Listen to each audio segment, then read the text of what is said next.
Over the years you've been involved, access to mobile phones, access to other forms of technological innovation have really boosted women's ability to participate in this sort of economic financial sector. Where do you see, again, the further gain, the most gain can be made, whether it's through mobile devices, mobile banking, and how important is this to really driving up women's empowerment in the developing world?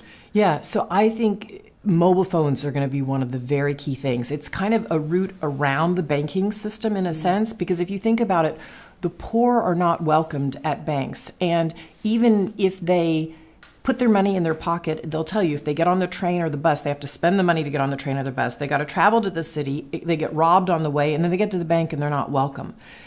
And yet, mobile phones are all over the developing world. I'll be in a remote, dusty village where you wouldn't think there was a mobile phone that could ring around, and I'll be talking to a woman and chickens will be running around, and all of a sudden the phone rings in her pocket. I didn't even know she had one.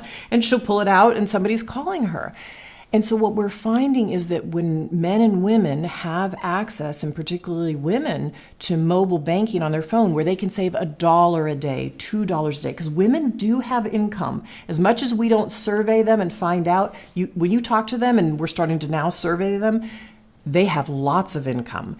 And so when they have, I mean, not a lot personally, but they'll have little bits of it at times. When they can start to save it in a bank account and it's not in a tin can under their bed where a relative can come ask them for it, or it doesn't get eaten by rats, when it's in a mobile money account, then when it comes time for the school fees, she's got money to put her kid in school.